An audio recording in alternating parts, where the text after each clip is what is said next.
Om Sthapakaya cha dharmasya sarvadharma swarupane avatara varishtaya Ramakrishnaya te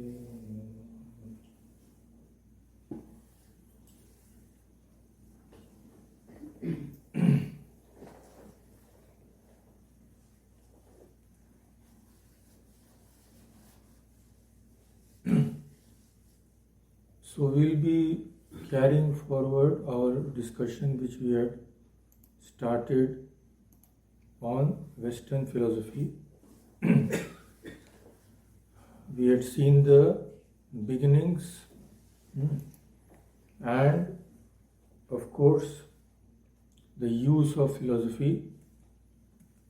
So the great historian Will Durant says there is, of course it is also useful, but there is also pleasure in philosophy and a lure even in the mirages of metaphysics, which every student feels until the coarse necessities of physical existence drag him from the heights of thought into the mart of economic strife and gain. See his language. Until the coarse necessities of physical existence drag us from those heights of philosophy into the mart of economic strife and gain. But our aim is that they should not drag us down, because it is not only intellectual philosophy which we want, but spiritual enlightenment. Once that happens, actually, nothing can drag us down.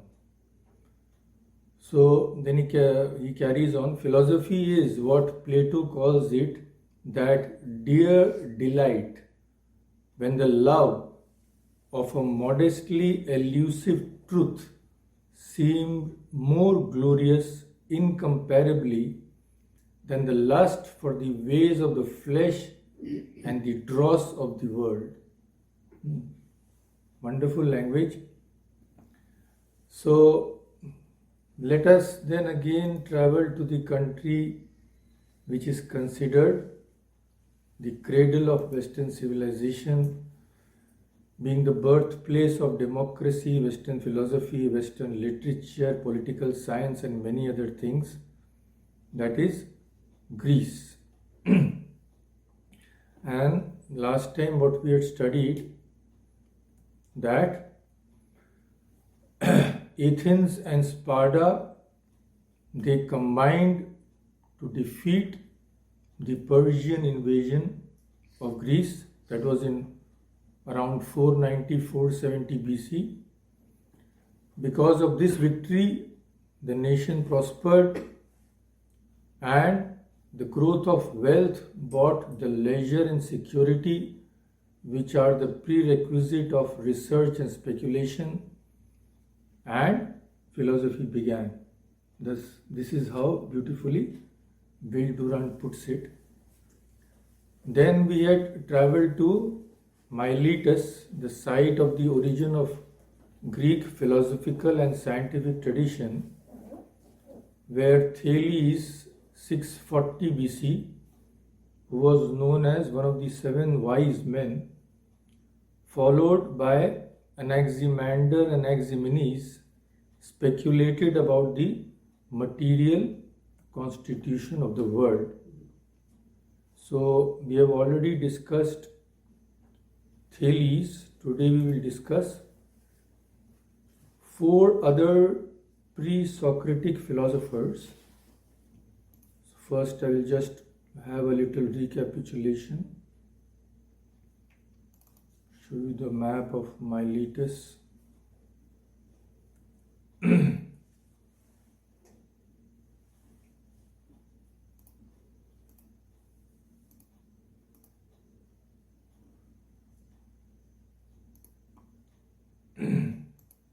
So here you can see Miletus. Now it is in, as we had seen, it is in Turkey now.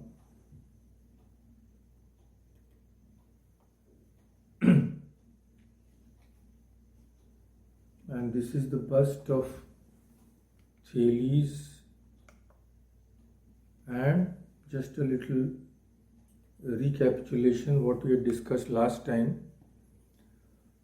So Thales was of Miletus, and he was a philosopher renowned as one of the legendary 7 wise men. To him is ascribed the introduction of mathematical and astronomical science into Greece. He is famous for predicting an eclipse which occurred in 585 BC. He thought that water is the original substance out of which all others are formed, and that earth rests on water. And one which is very important, the last one, he believed that every particle is alive, and matter and life are inseparable and one. So this comes very close to some aspects of Eastern philosophy also. So today we will study the contributions of 4 philosophers who came after Thales, time permitting.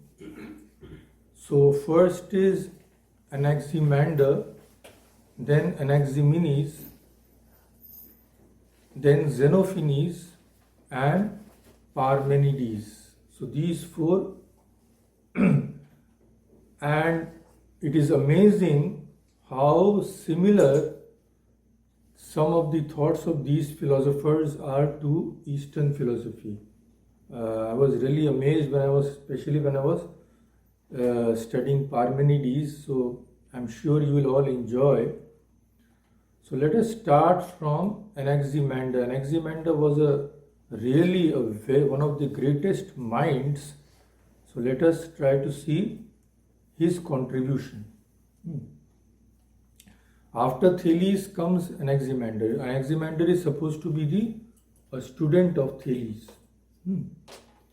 He actually succeeded Thales and became the second master of that school, where he counted Anaximenes and maybe Pythagoras also amongst his pupils.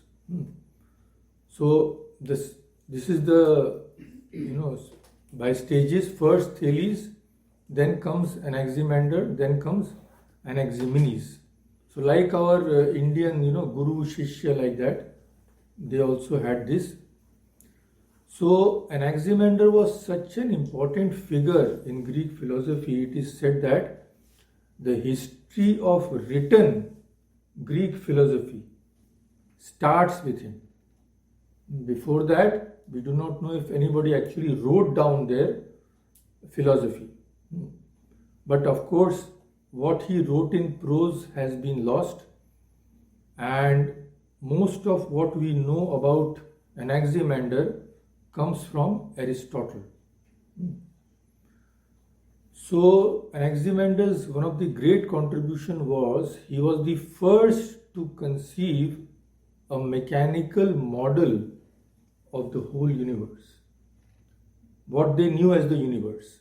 Of course, now we know that it is ever expanding and all that, but for them it was just earth, sun, stars, etc.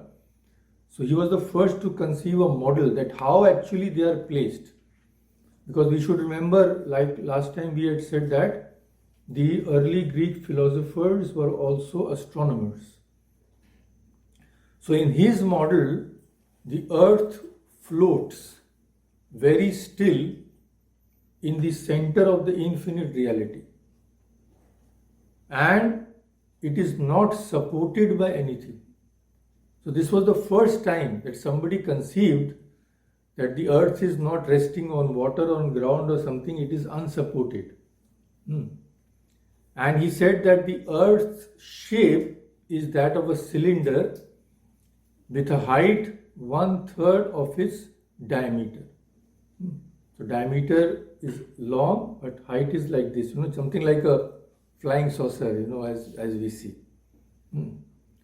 The flat top of the earth, according to him, forms the inhabited earth, and it is surrounded by a circular oceanic mass. So on the flat top we all reside, and around everything is ocean. Now, Anaximander's realization that the earth floats, they use the word float, free without falling, and does not need to be resting on something, has been indicated by many as the first cosmological revolution. See, now for us it is easy, but in that time, to even conceive that the earth does not rest upon anything was absolutely revolutionary. So, this is said to be the first cosmological revolution and the starting point of scientific thinking.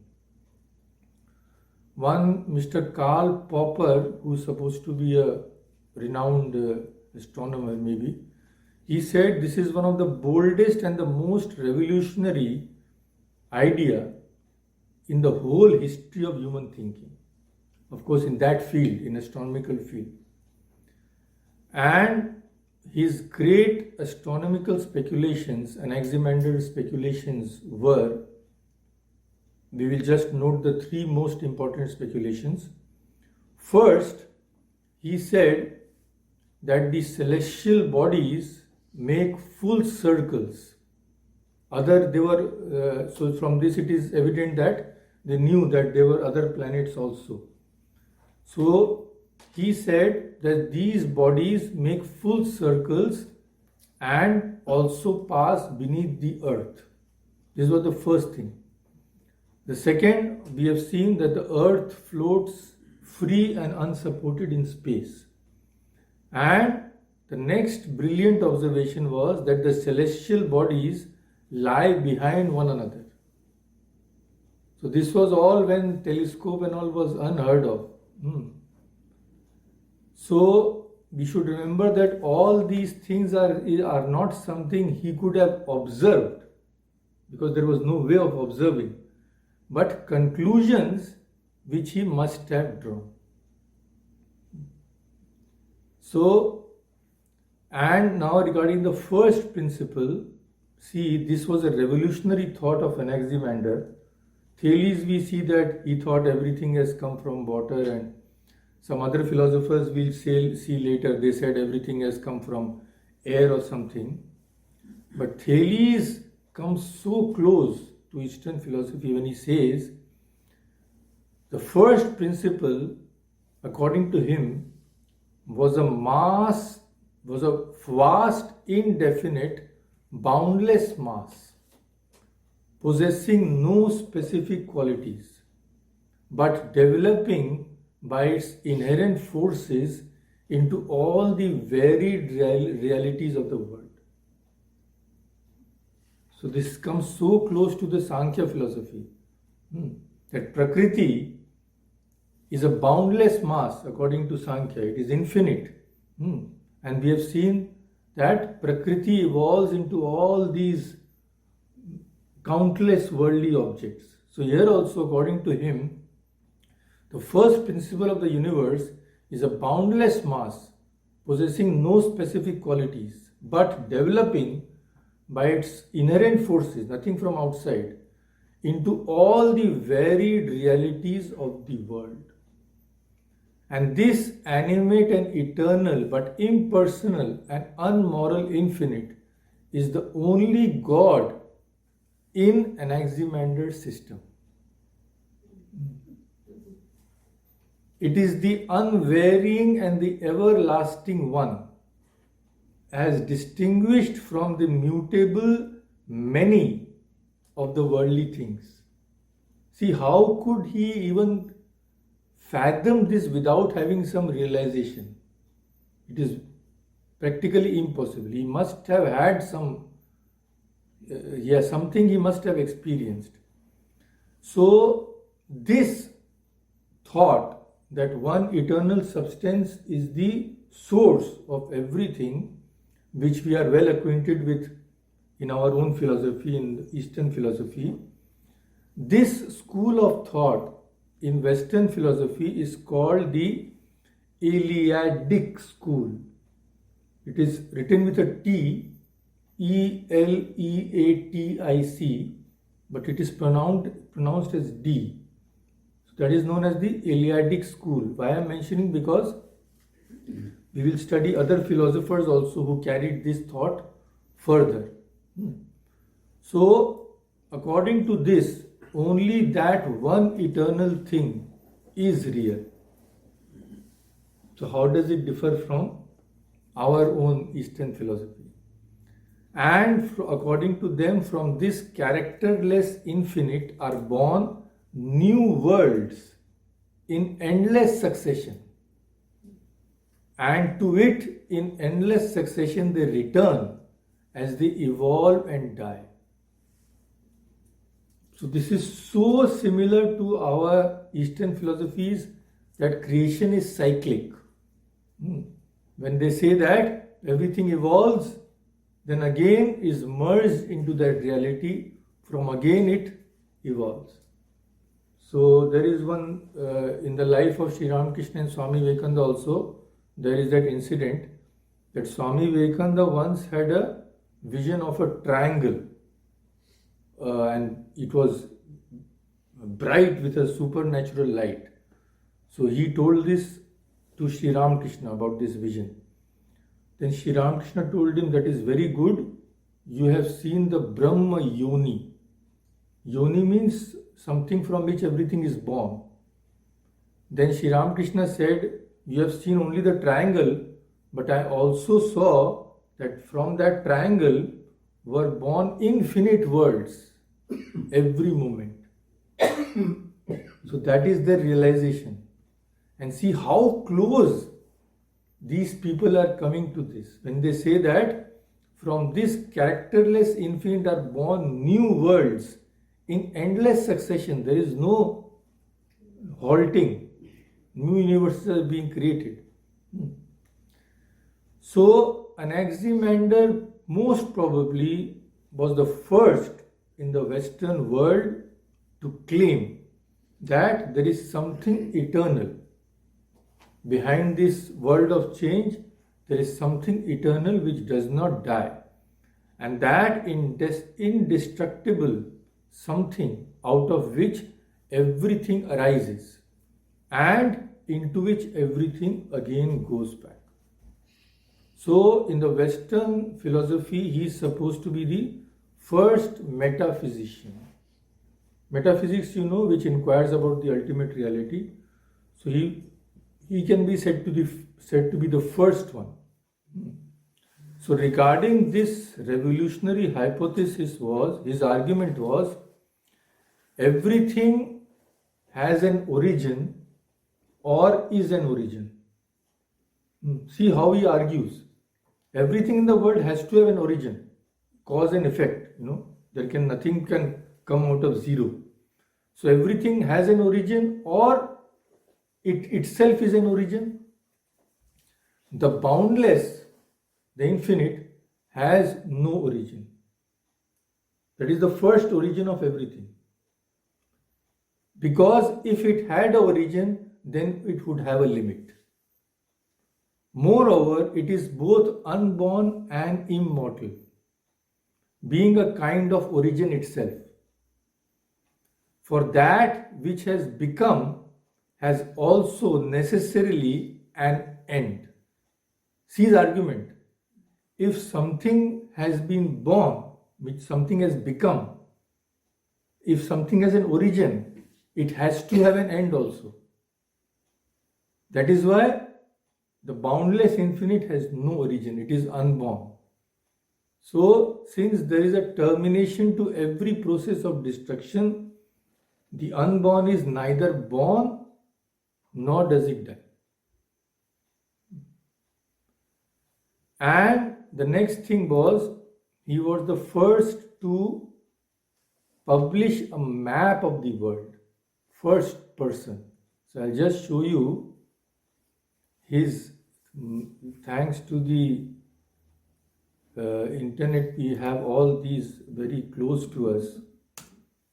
Otherwise, you have to go to some, research library to get all this. So I'll just show, it is preserved, his actual map. It's wonderful to see.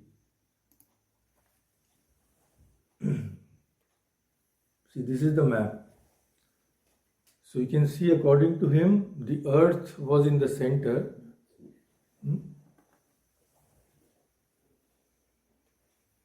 This becomes stuck again and again.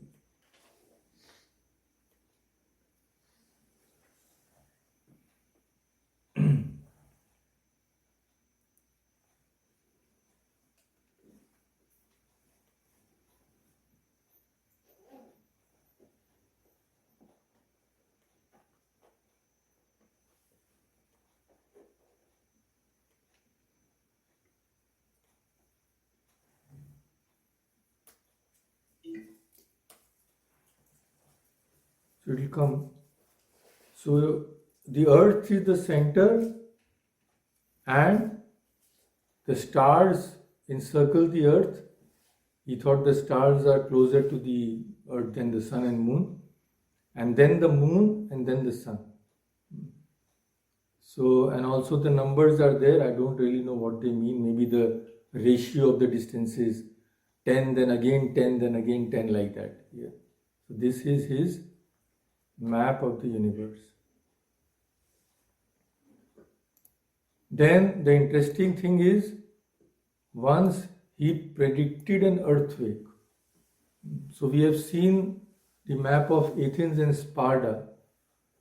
So once he convinced the inhabitants of Sparta to abandon the whole city, that it is not a small thing to convince a whole city and spend the night in the country with all their belongings, because an earthquake was coming. So whole city was emptied just because he said. And true to his prediction, maybe after 1 or 2 days, the city collapsed when the top of a mountain near a city, it split open, the whole mountain, like a stern of a ship. And there was a huge calamity. But thanks to him, everybody was saved. So these are on record.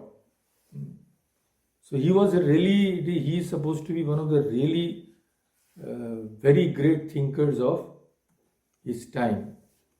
So we will just see how he is supposed to have looked like, and then we will just have a synopsis of his teachings.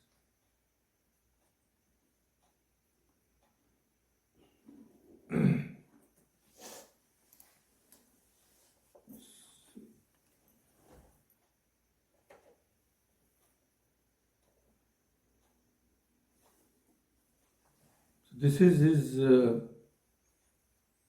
sculptor. This is the form we get today. And just all his contributions in a point form. You can see. So Anaximander was the first to develop a cosmology or systematic philosophical view of the world. He held that all things come from a single substance which is eternal and ageless and encompasses all the worlds. And one of his remarkable observations was the world is not eternal, this world we see. And into that from which things take their rise, they pass away once more. So this cyclic, come here. So this cyclic theory of creation. Then he was the first to publish a map of the world.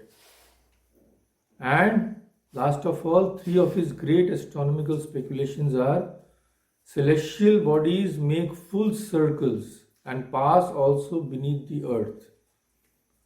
The earth floats free and unsupported in space, and the celestial bodies lie behind one another. So he was really one of the very, very great thinkers. So now we will come to the next in line. So the next 2 are not so important as Anaximander, so we can just have a cursory look at their contribution. So the next one is Anaximenes. Anaximenes, according to the surviving sources on his life, he flourished in the mid 6th century BC and died about 528 BC. Like Thales and Anaximander, Anaximenes is also an inhabitant of Miletus. So all these three, Thales, Anaximander, Anaximenes, all belong to the same place. And as we have seen, he was possibly a student of Anaximander. So here we see a different theory from him about the origin of all things. This can be said to a regression, said to be a regression, his theory, if we try to compare it with Eastern philosophy, because Anaximenes held the theory that air is the source of all things. So in this way he differed from Thales, who said that water is the source of everything, and of course Anaximander, who thought that all things come from a infinite boundless reality. So, but Anaximenes also had one great contribution. See how, if we compare with Eastern philosophy, how easy it becomes to understand their theories. In early Greek literature, we should remember, air is associated with the soul. See what happens? We are breathing, no? We are breathing means we are inhaling and exhaling air. So this air is the breath of life, so to say. So the early Greeks associated this air with life, what we call prana. So when Anaximenes said that air is the source of everything, he may have had this in mind, because once we stop breathing, everything finishes. So Anaximenes may have thought of air as capable of directing its own development, because that is supposed to be the source of life. So according to him, air controls everything in the world as the soul controls the body. So if air is the soul, then that is controlling our body, so to say. If that stops, the body is destroyed. So accordingly, he ascribed to air some divine attributes. That was the method in those days. So given his doctrine that all things are composed of air, Anaximenes suggested an interesting qualitative account of natural change. This is very similar to our Vedanta also. So according to him, air differs in essence in accordance with its rarity or density. When it is thinned, it becomes fire, while when it is condensed, it becomes wind. This is how he showed that from air comes everything. He said when air becomes thin, it becomes fire, while when it is condensed, it becomes wind, then cloud, then when still more condensed, it becomes water, then earth, then stones, etc. So in our Sankhya and Vedanta, they say that the subtle elements combine to form gross elements. That is called the process of Panchikarana. So how these things are, in line with those thoughts. So this is enough about Anaximenes. Nothing more very, very important in his, and of course we are just having we cannot go into too much detail. So I will just show what he is supposed to have looked like. There is a bust, and then his thoughts in point form.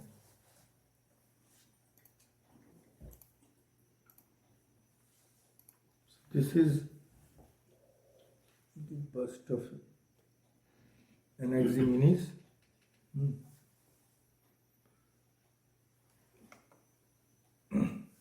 and here you can see his important contribution.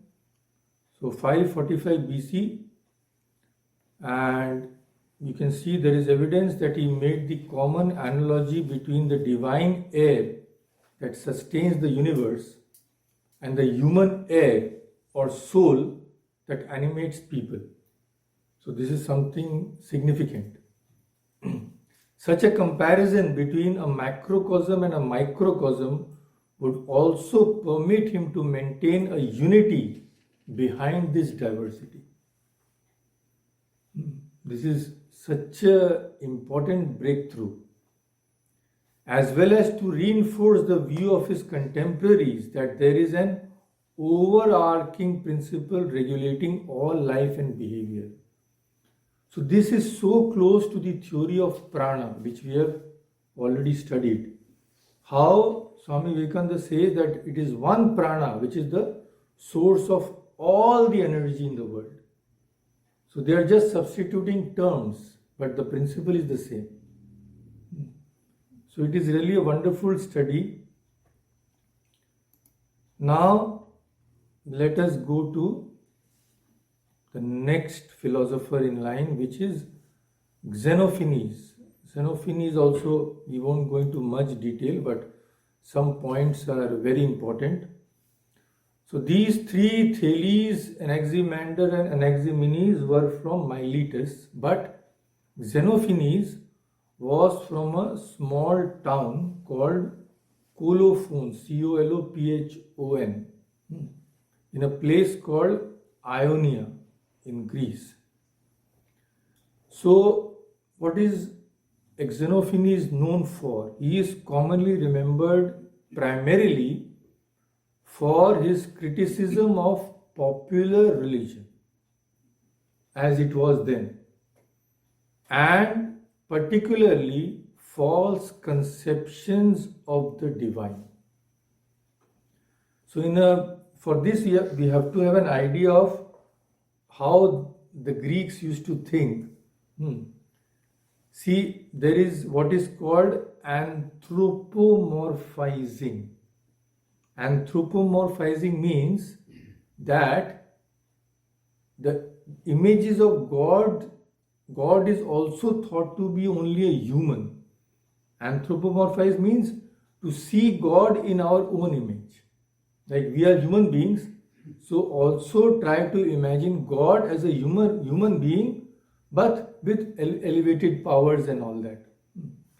That we are bound to do. As Swami Vivekananda said, till we are bound in this human body, we can only think of God in a human body. That is there. But problem in Greeks those times were, they made those gods so much like humans that even many of our faults, they attributed to gods. We drink, gods will also drink. We gamble, gods will also gamble. So this was, anthropomorphizing is okay, but this was carrying it beyond all limits. So he said, this is not correct. You have brought the divine to your own level. So he was very critical of this. So he seemed intent on leading the people towards a perspective of religion that is based more on rationality and less on traditionally held beliefs. So he was a revolutionary sort of person. So some fragments of his writings have come down. He said, Homer, you know, the great poet. Yeah, so Homer has attributed to the gods all sorts of things which are matters of reproach and censure among men, like theft, adultery and mutual deceit. So if you imagine gods to be doing all this, then how are they different from us? Then he said, the real conception of God, he tried to put forward what one God is greatest among gods and men. See, again here we are going towards unity. He differentiated between that one God and lesser gods. So one God is greatest among gods and men, not at all like mortals in body or in thought. So he said, you are making God as you think yourselves to be, but the real God is beyond all this. Then he says, I'm quoting him, he says, whole he sees, whole he thinks, and whole he hears, but completely without toil. He does not do anything. This is so similar to Gita. And completely without toil, he shakes all things by the thought of his mind. Always he abides in the same place, not moving at all. This is called in Sanskrit Kutastha. The reality is Kutastha means it does not move at all. The eternal reality is one. So these are really revolutionary thoughts, and the possibility that Xenophanes endorsed the perspective of divine unity actually led Plato and Aristotle to designate him as the founder of this Eleatic school, which you have seen, that out of one infinite everything comes. So Eleatic school proposed that the ultimate reality is in some sense a unified and unchanging singular entity.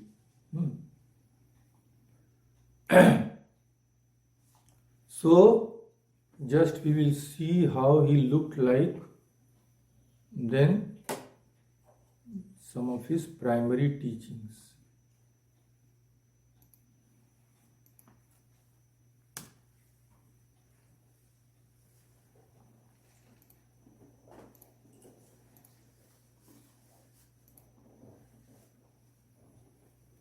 This is his bust, Xenophanes.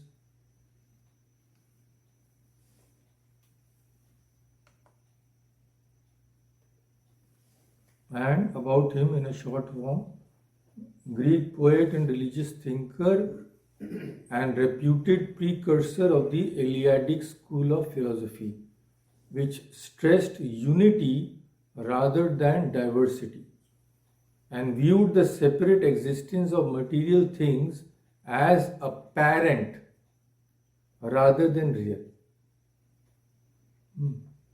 According to this school, the reality of the world is one being, an unchanging, timeless, indestructible whole.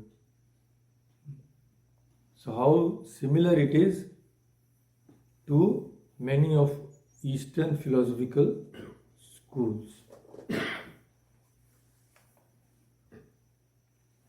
So the last philosopher which we will discuss today, and we will go into a little detail because this is so interesting. His name is Parmenides. Parmenides, he was born in 515 BC.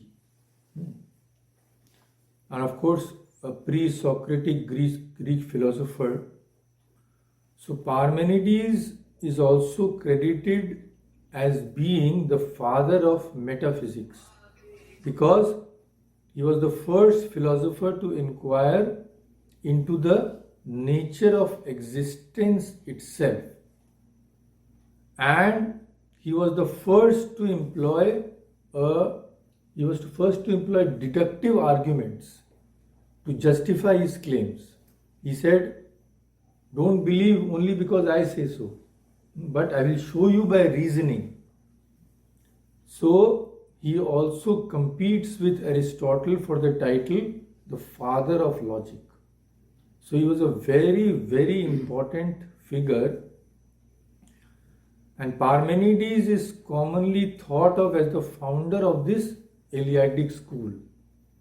Xenophanes is supposed to be the precursor, but with Parmenides this thought, maybe it became more concretized, So we know that Eleatic school means they argued that the reality is in some sense a unified and unchanging singular entity.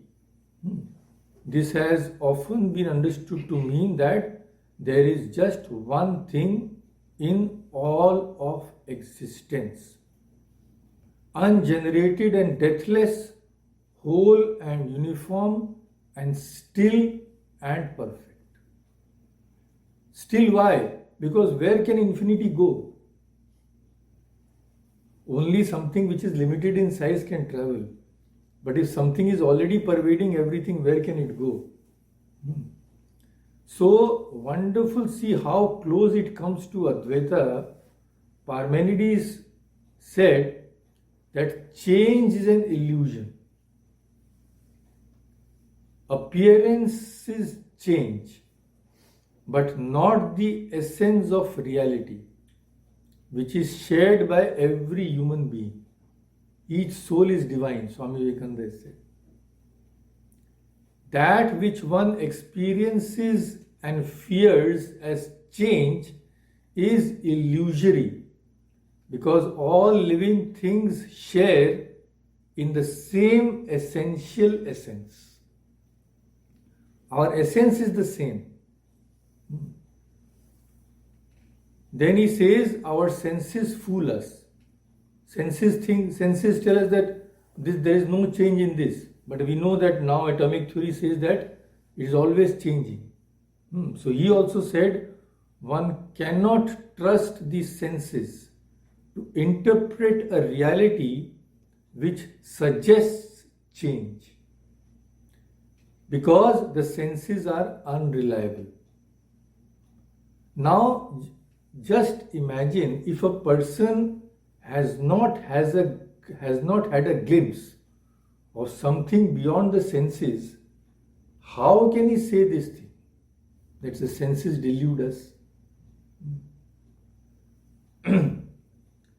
So he said one must instead recognize that there is a way which is and a way which is not. So we will go into a little detail here. We will just see how similar to it is thought in one of the Upanishads, our Katha Upanishad. So in light of this interpretation, Parmenides has traditionally been viewed as a pivotal figure in the history of Western philosophy, one who challenged the physical systems of his predecessors and set forth for his successors the metaphysical criteria any successful system must meet. He made a framework that you cannot go and propose anything. It must be logical. Just because you say some God has said, no, that won't do. You have to be rational in your approach. Now, the interesting thing is that Parmenides is supposed to have produced only one written work, but that is so significant. It was entitled On Nature. No copy of the original work has survived. And this was a poem. Just imagine. And this difficult metaphysical poem has earned Parmenides a reputation as Greek philosophy's most profound and challenging thinker. Now see this poem, I was so amazed because through Aristotle and maybe some others, it has come down to us because they quote Parmenides in their writings. So although the original writing is not there of Parmenides, but his poem, we know that this is what he wrote. It has been quoted extensively in later literature. So we are very lucky.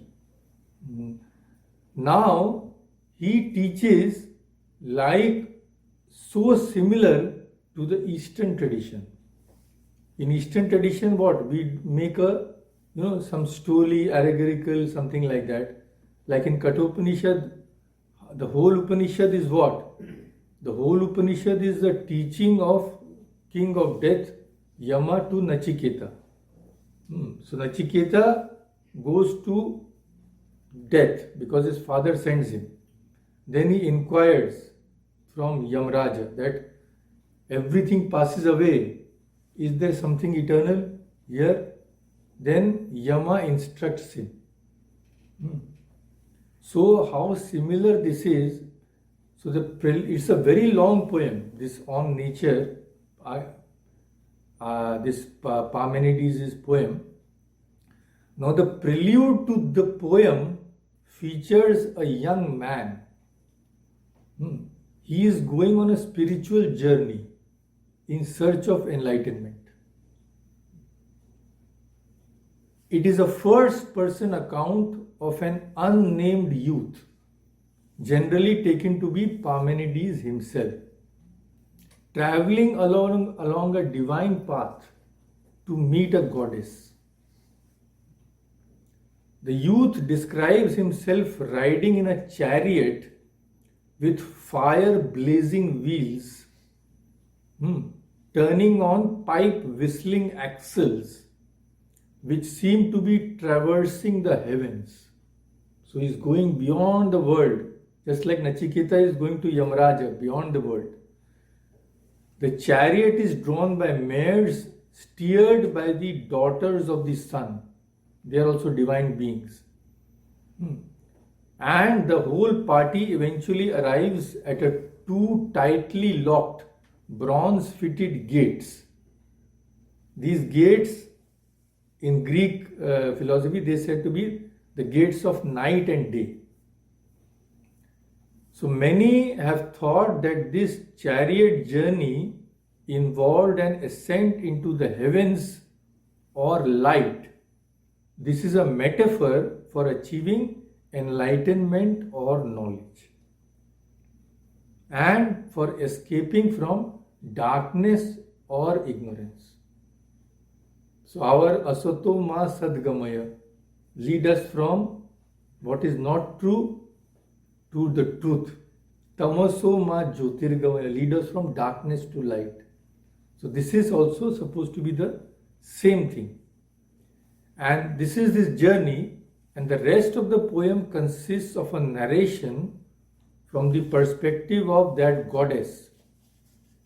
Now the goddess will teach that young man, just like Yama had taught Nachiketa, who begins by offering a outline of what she will teach and what that youth must learn. So first the goddess welcomes Parmenides like Yama welcomed Nachiketa, that, oh, you have been outside the gate for 3 days, please come. After that, the goddess described as follows the content of the revelation he is about to receive. So goddess tells him in a few words what she is going to teach him. So I quote from that poem. The goddess says to that youth, "And it is necessary for you to learn all things,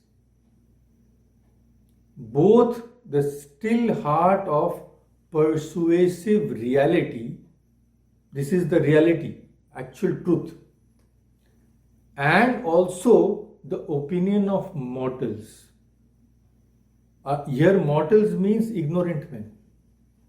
So goddess tells that youth, I will teach you both. First, the true nature of the reality, and secondly, the opinion which ignorant men hold. So in the Kathopanishad also, Yamraja teaches Nachiketa the reality, and then he also teaches that how the worldly people think. Andhe naiva niyamana yathanda. They are like the blind people leading the blind. So don't follow them. So here also see the similarity. Now this announcement of the goddess indicates that the goddess's revelation will come in two major phases. she provides some further instruction and admonition before commencing the first phase of the teaching. Then she follows this first phase of a revelation with what in the originally complete poem was a much longer account of the principles, origins, operation of the cosmos and constituents. From the heavens and the sun, the moon, the stars, right down to the earth and its population of living creatures, including human beings themselves. So everything was contained in this original poem, which was very long. It was a whole philosophy. And the second phase, a cosmological account in the traditional pre-Socratic mold, second phase, mind you, is what she refers to as the notions of mortals, means ignorant people, in which you should not trust. So she tells you both. She tells that young man both, that this is what you should do, this is what you should keep away from. See how similar to it is in one shloka of the Kathopanishad. Yama says to Nachiketa, Shreyascha Preyascha. He says there are two paths. One is Shreya. Shreya means which will take you to God, leading to the ultimate truth. And the other is Preya. Preya means Priya. At first, it is very Priya.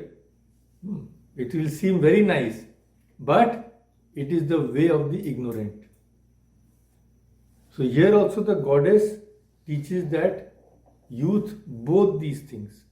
How is it, once you have a background in one type of philosophy, how easy it is to connect? That is the main thing. So, in short, Parmenides has concluded that all of reality is really quite different than it appears to our senses. According to him, all that exists is truly a single, unchanging, unified whole. Any description of the world that is inconsistent with this account defies reason. He proved logically that this is the truth, and any other thing, if you say have any other view of reality, it will defy reason and logic. That is how Shankaracharya builds up his philosophy. He contradicts through logic those who say that this diversity is real. So, Parmenides says that the ignorant persons erroneously believe otherwise as a result of relying on their fallible senses, eyes, ears, nose, etc., instead of reason. So he says always be guided by logic and reason, because the senses may deceive you. And they deceive us each moment. We know that. Things are not what they appear to be. Now about this poem of Parmenides, actually when I was reading, you can't stop this, you keep on reading. So afterwards I found that there are many controversies regarding this poem, because some people interpret it in some way. Some say that it is strictly monism, some say no, there may be some other views also combined with monism. Then there are many contradictions. Many people say that as if it looks as if Parmenides is contradicting himself. But how easy it is to resolve this contradiction. I will just give you one instance. How easy it is to resolve and correctly understand if we have some background of Advaita Vedanta. I'll just give you one instance. There are many, but of course there is no, we cannot go into all that. So one student of philosophy has told that Parmenides is talking out of his hat because he is contradicting himself. How? He says that according to Parmenides, everything else but that one reality is unreal. Okay? Now when Parmenides says this, that everything but that one reality is unreal, what is he doing? Not only is the external world experienced by our senses denied reality, but the very beings who are supposed to be misled by their senses are also denied existence. Because if the external world is unreal, those beings are also unreal. You are unreal, I am unreal. So when Parmenides is denying the existence of the whole universe, he is also denying his own existence. If the whole world is unreal, then I am also unreal. My words are also unreal. So how could you believe that? So this is contradiction he is telling. Then what kind of logic Parmenides has? But it is so easy to understand this in the light of Advaita Vedanta. We cannot go into that now. So this is what I have found very fascinating, that when we study both these, it is so easy to link up and truly see that actually although their words seem contradictory, there is no contradiction. Yes, everything is unreal as we see it, but behind that changing phenomenon is that reality. And the solution to this, Advaita Vedanta shows that there are two stages of reality. That is, one is Paramarthika and one is Vyavaharika. So till you are in the world, it is Vyavaharika reality for you. You cannot deny your own existence. But from the standpoint of that ultimate reality, everything is unreal, even this I is unreal. So it becomes so easy to reconcile all these contradictions. And I'm sure that once, even if you go into his poem in detail, we will see that most of the thoughts are similar, only the language differs. And his poem was in ancient Greek. So connotations of many words also change. One word has been translated in so many ways. That is another cause of confusion. But I think if really these two philosophies can be studied side by side, we will see that all these philosophers were really very coherent and very logical. But our language, the advantage with Sanskrit is that has been translated into so many languages, and it has been kept alive by all these scriptures and all. But maybe that ancient Greek language was so archaic that I don't know about this. But regarding this poem of his, there are so many opinions and so many seeming contradictions. But I think they can be resolved if really we can have a very good translation first of all, and then these two are studied side by side. So it is a really, and at least from my little understanding, there is no doubt that these people were highly spiritual people. To even think of this kind of thing in those times, and we don't know whether they had been introduced to Indian thought or not. It is only God knows. But still, even if they had been introduced to imbibe that, so I won't be surprised if someday it is found that they really had this experience of that one reality which in Advaita is called Samadhi or some. So they were really very advanced spiritual aspirants also, And of course, they were philosophers also. So let us stop here then today. And among pre-Socratic philosophers, there are still a few which demand attention. So when we take up this topic again, we will deal with those philosophers. One is Heraclitus. It is Heraclitus, but the T is again pronounced like D. And of course, there is the famous Pythagoras.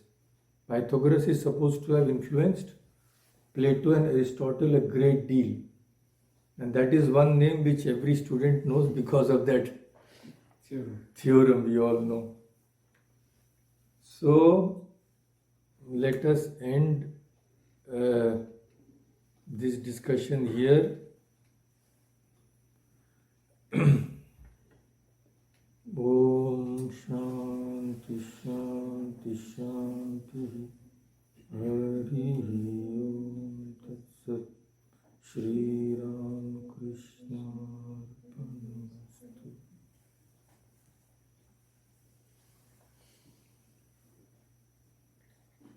So as usual, I'll unmute those who are online first. Achha, I have not showed you that bust of Parmenides. Just 1 minute. How he looked like. I'll just share that first then.